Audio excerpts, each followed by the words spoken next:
Alright, so in this video it's going to kind of be covering a little bit of extras. Maybe you guys might be able to utilize this. I think that we can. So I'm going to go ahead and share with you a couple different things. Now, Metasploit is capable of starting its own server, and Kali, by default, should have Apache installed by default. Apache is a server. It's a web server, so we can put things on it. We could put our own website on there. Let me see here. System services.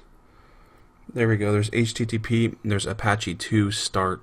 So we can start Apache, we can stop Apache, restart it, whatever. And when they installed Apache, what it does is, let me open up Places in Computer. In your file system, under var down here, and www. This is the location where we would put all of the stuff intended for someone to browse, like our own website or whatever we want to put on our server.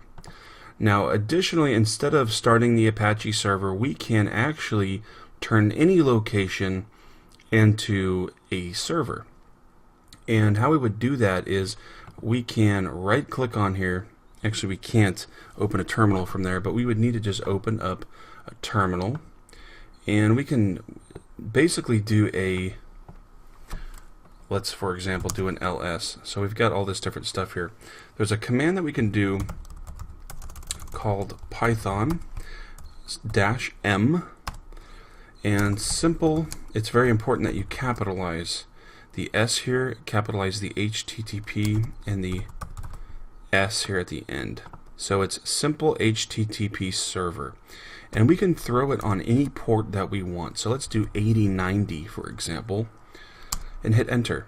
And now it says serving HTTP on, this is our localhost port 8090.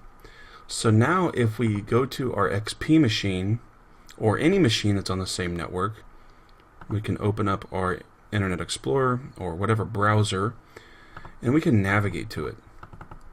So we can do a 192.168.1.101 and 8090. Do a colon 8090. Oops, let me do HTTP. There we go, and it works. And now we can browse all the different stuff that's in our folders and all that sort of thing. So keep that in mind. That might be an easy way for us to download, like for example, our PDF, our malicious PDF that we did, or some of the payloads that we did. If you want another way instead of exploiting the machine, you could also look at it from this example. We could actually access it from here, download it, and then execute it that way. So what I'm going to go ahead and do is go back to my Kali machine, and you can see here that anyone that clicks on your link or accesses this, it will give you the IP address, and so you can kind of see who is connecting. You can also do this online. If you set up a simple HTTP server and you give your IP address, your ISP assigned IP address, not your internal one like your 192 address, and you give that on port say 8090, if someone clicks on that, you would be able to grab their IP address, or if they're using a VPN, whatever it is, it would show up here and you would be able to see that information. So it's just a little bit extra. You can also do Kali Linux, go to System Services, go to our HTTP Apache 2 start, and it says OK. So it should be on port 80 by default. And let's see what happens if we go to port 80. It works. This is the default Apache index.html page. So if we were to replace our index.html, which is the default, any kind of website, any kind of server, if you navigate to there, it's going to look for an index.html. And whatever that is, that's kind of like its starting point. So we could actually put up our own like little website and stuff like that, even though that it's an IP address, it's not a name. But it's just another possibility, just a few different extras.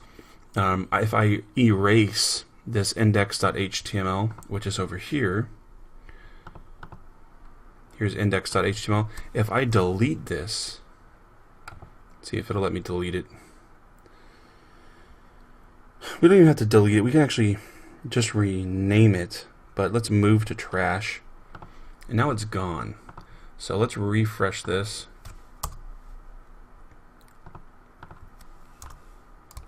:80. It's still, let me restart the server real quick. Restart.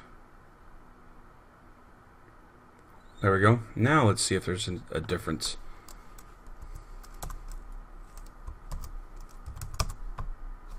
For whatever reason, it's still showing up. Anyhow, if you replace that index.html, then it would do this. But this is the default index, like I said before, for all Apache. So if you ever come across a website or something and it has this, this isn't someone playing around. It's actually the default page for Apache. So anyways, guys, I'm going to go ahead and stop my Apache server. I think you can either do that or you can use a simple HTTP server. Either one of those will work, and we'll go ahead and try and use those in future videos because that might make it a little bit easier for us to transfer files and whatnot. So anyhow, guys, hope you enjoyed the video. Just quick little extra tips. We'll see you in the next one.